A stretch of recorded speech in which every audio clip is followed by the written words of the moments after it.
ইচ্ছে থাকলে না পারা জিনিসগুলো শেখা যায়, আর ইচ্ছে থাকলে নিজের দেশের খাবার বাহিরের যেই কান্ট্রিতে সেই কান্ট্রিতেই থাকি না কেন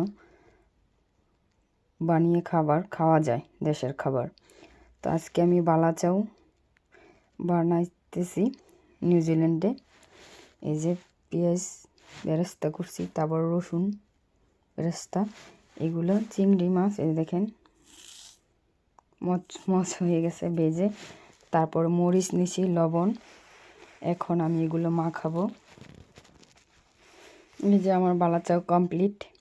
আর এই হাটটা জামাইকে ভালো ভালো রেসিপি করে খাওয়ানোর জন্য, কেননা জামাই 7 সাগর 13 নদী পার করে নিউজিল্যান্ডে আমাকে আনছে ভালো ভালো খাবার রান্না করে যদি না খাওয়াই তাহলে কেমন করে হয়।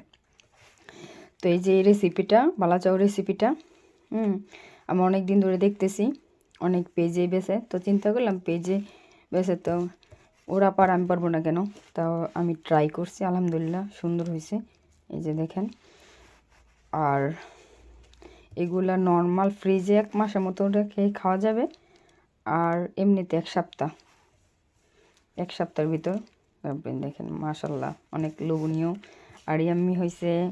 তবে সবাই ভালো থাকবেন। Thank you for watching this video. আল্লাহ হাফেজ। 1 টাইম বক্সে করে রেখে দিচ্ছি।